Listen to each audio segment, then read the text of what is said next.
Dando continuidade ao nosso estudo sobre a fase fotoquímica da fotossíntese, nosso foco agora vai ser a fotofosforilação, ou seja, a síntese de ATP a partir da luz. E para que aconteça a fotofosforilação, nós temos que obrigatoriamente ter a presença de uma enzima que é a ATP sintase. E nós vamos entender agora como que esse processo acontece nos cloroplastos. Quando a gente estudou a respiração, nós vimos a hipótese quimiosmótica de Mitchell. E essa hipótese nós vimos como que ela é utilizada para a produção de ATP nas mitocôndrias. Porém, o mesmo princípio se aplica para a síntese de ATP nos cloroplastos. E como que acontece a síntese de ATP na ATP sintase que acontece nos cloroplastos? Ao invés de a gente ler isso aqui, que são basicamente as fases em que o processo vai acontecer, nós vamos entender isso diretamente no esquema. Depois vocês podem voltar ao texto e vão entender perfeitamente o que está escrito aqui. Então esse é o mesmo esquema mostrado anteriormente. Nós temos aqui o lúmen do tilacoide, nós temos o estroma, e nós já vimos como que acontece o fluxo de elétrons ao longo desse processo, passando pelo fotossistema 2, citocromo B6F, fotossistema 1, até o elétron chegar no NADP, reduzindo a NADPH. E como que acontece a síntese de ATP, então? Aqui nesse momento em que acontece a quebra da molécula de água com liberação de oxigênio, acontece também liberação de prótons no fotossistema 2 aqui no complexo de evolução de oxigênio.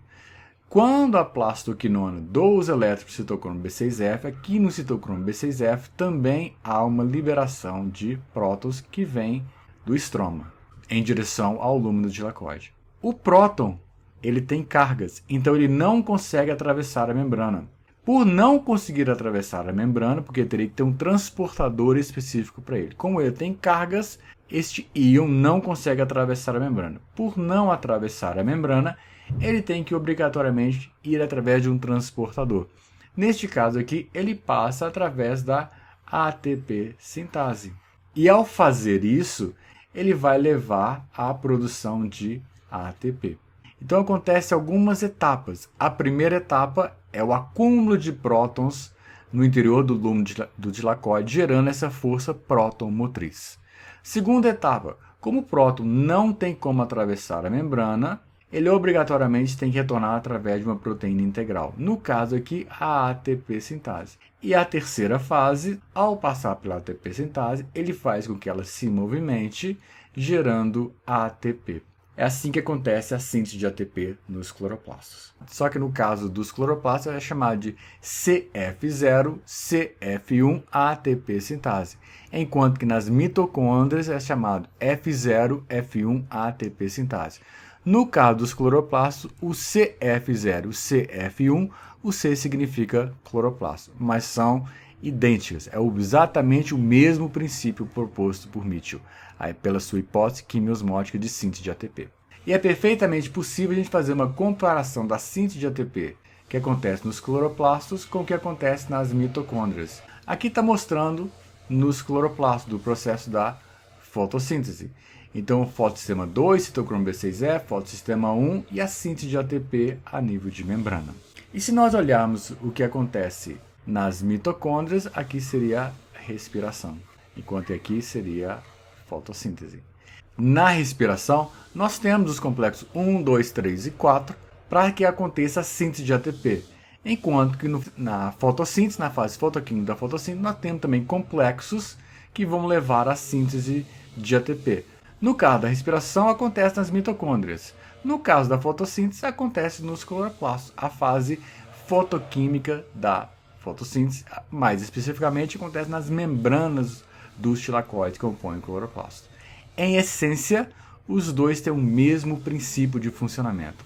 Nós temos uma cadeia transportadora de elétrons que vai gerar um gradiente de prótons na membrana, e esse gradiente de prótons vai levar à síntese de ATP. Exatamente igual nos dois sistemas, com as suas particularidades. O princípio de funcionamento é o mesmo. E aqui são algumas considerações. Que esse gradiente de prótons na membrana é a força próton-motriz, que a origem dos prótons, de onde é que eles estão vindos? Pela fotooxidação da molécula de água e pela passagem dos elétrons da plastoquinona para o citocromo B6F, ali entre os fotossistema 2 e o fotossistema 1. ali que surgem os prótons para o processo. E o fato de ter esse acúmulo de prótons no lúmen dos tilacoides levou à seguinte observação, que em presença de luz, o lúmen dos tilacoides tem um pH em torno de 5, enquanto que o stroma tem um pH em torno de 8. Ou seja, o lúmen do tilacoide tem um pH muito mais baixo, portanto tem uma concentração muito maior de prótons, enquanto que o stroma tem uma quantidade de prótons muito menor. Então o próton ele tende a voltar do lúmen tilacoide para o stroma, seguindo um gradiente decrescente de potencial eletroquímico, indo o próton de onde o próton está em maior concentração para onde o próton está em menor concentração. E ao fazer isso, atravessa a ATP sintase, mais especificamente a CF0-CF1 ATP sintase, que vai levar à ativação dela e, consequentemente, à produção de ATP. E aqui surgiu um experimento bastante interessante proposto por Jagendorf, em que ele conseguiu produzir ATP na ausência de luz. Não. Tem que ter luz para você gerar o gradiente de prótons. Na ausência de luz, você não tem como gerar esse gradiente de prótons. E sem esse gradiente de prótons, você não tem o ATP. Perfeito, é exatamente isso. Mas o que o Jagendorf fez foi um experimento bastante elegante, digamos assim. O que o Jagendorf fez? Ele fez a purificação de tilacoides. E ao purificar os tilacoides, ele colocou esses tilacoides numa solução com pH 4 e esperou um determinado tempo para que tudo que estivesse lá entrasse em equilíbrio. Ou seja, que o pH do lado de fora e o pH do lado de dentro do tilacoide fossem iguais, estivessem em equilíbrio. Depois, ele pegou esses tilacoides agora e transferiu para uma solução com pH 8. Ou seja, nessas condições, no lúmen do tilacoide, o interior do tilacoide está com pH 4 e agora a minha solução está do lado de fora com pH 8. E o que ele fez? Colocou isso tudo aqui no escuro. E ao colocar no escuro, ele adicionou ADP e fosfato. E o que ele observou? Ele observou a síntese de ATP no escuro. Qual que é a conclusão que Jagendorf tirou disso? Que o que faz com que haja síntese de ATP é o gradiente de pH. E qual que é a participação da luz, então, neste caso? A luz tem uma única função, de gerar o gradiente de pH. Uma vez que a luz gera o gradiente de pH, o resto acontece seguindo a hipótese quimiosmótica de Mitchell. Então, o trabalho da luz na fase fotoquímica para a produção de ATP é gerar um gradiente de pH entre o lúmen do tilacoide e o stroma. E existem basicamente dois tipos de fotofosforilação. Existe a fotofosforilação chamada de acíclica. E o que é a fotofosforilação acíclica? É aquilo que nós já vimos e que está representado nesse esquema. Por que é chamado de fotofosforilação? Porque a luz está envolvida no processo da síntese de ATP. Por que é chamada de acíclica? Porque os elétrons vão seguir um fluxo contínuo entre os componentes dele e, neste caso, levando à redução do NADP a NADPH, com o acúmulo de prótons no interior do lúmen de tilacoide, e esses prótons vão ser utilizados para a síntese de ATP. Então o fluxo é acíclico, porque os elétrons vão seguir um fluxo contínuo até o NADP. Mas existe um outro tipo de fotofosforilação, que é chamada de fotofosforilação cíclica. Por quê? Porque vai haver digamos, entre aspas, um refluxo, uma circulação de elétrons, e aqui tem toda uma explicação de como que o processo vai acontecer. Mas da mesma forma como fizemos anteriormente, vamos ao esquema para vocês entenderem o processo. Depois vocês podem voltar nos slides e vocês vão entender exatamente o que está escrito aqui. Então, novamente no esquema, se a fotofosforilação for acíclica, o elétron vai sair daqui do fotossistema 2, plastoquinona, citocromo B6F, plastocianina, fotossistema 1, perdoxinase de perdutase, levando à redução do NADP a NADPH. E com isso vai haver um acúmulo de prótons que vai levar à síntese de ATP. Isso é fotofosforilação acíclica. E o que é fotofosforilação cíclica?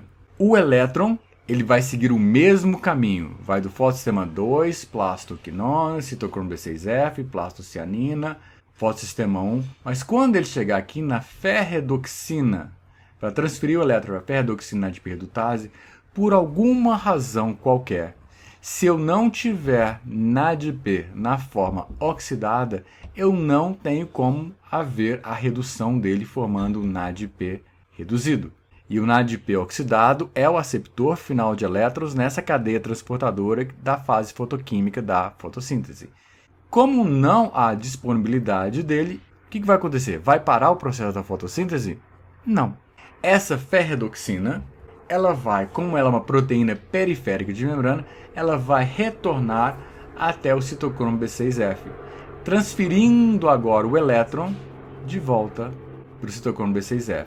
Quando o elétron passar de volta aqui, vai haver novamente a intrusão de prótons e vai continuar gerando esse gradiente de prótons aqui dentro. E esse gradiente de prótons vai levar à síntese de ATP pela CF0, CF1 ATP sintase. Ou seja, nesse caso está havendo uma recirculação de elétrons sem a produção de poder redutor na forma de NADPH. Então isso é chamado de fotofosforilação cíclica. Isso vai acontecer em algumas situações em que eu não tenho NADP na forma oxidada. E alguns herbicidas atuam diretamente no processo da fotossíntese. E só para vocês entenderem como isso é utilizado. E herbicidas é uma técnica agronômica em que há o controle químico das ervas daninhas. Então tudo que cresce no local indesejado é uma erva daninha. Então ele pode ser utilizado para esse controle de ervas daninhas. E alguns atuam diretamente na fase fotoquímica da fotossíntese, como por exemplo o DMCU. Ele bloqueia a passagem de elétrons entre a plastoquinona A e a plastoquinona B no fotossistema 2. Eu vou mostrar isso já para vocês. Um outro exemplo é o paraquat. E o que o paraquat faz? O paraquat é um aceptor de elétrons que atua no fotossistema 1. Então os elétrons, ao invés de irem para ferredoxina e depois para ferredoxina NADP redutase, para levar a redução do NADP a NADP reduzido, os elétrons vão para o paraquat. Consequentemente, há uma diminuição na produção de poder redutor. Além disso, ele permite a formação de superóxidos. E esses superóxidos, eles são compostos que interagem com os lipídios nas membranas. E ao interagir com os lipídios, leva a um processo de desestruturação daquela membrana e, consequentemente, a um comprometimento da estabilidade da membrana, e isso pode levar à morte celular. E aqui está mostrando o DMCU, e aqui está mostrando o paraquat. O DMCU ele bloqueia a passagem dos elétrons entre os componentes que existem ali próximo ao fotossistema 2. Então, se ele bloqueia a passagem de elétrons, eu não tenho a formação de poder redutor na forma de NADPH, e eu também tenho uma diminuição da síntese de ATP. Isso vai levar a uma diminuição da taxa fotossintética da fase fotoquímica da fotossíntese, que vai comprometer completamente o processo da fotossíntese, então a planta vai morrer de fome. Ou, no caso do paraquat, em que ele é um aceptor dos elétrons ali no fotossistema 1. Então também vai levar uma diminuição da síntese de NADPH, além de levar um problema com a produção de superóxidos que vai desestabilizar as membranas. Eu segui simplesmente para mostrar o uso de conhecimento sobre a fase fotoquímica da fotossíntese na aplicação como herbicidas para o controle de ervas daninhas. Era isso que nós tínhamos para mostrar para vocês nessa videoaula e nos vemos na nossa próxima videoaula. Até a próxima!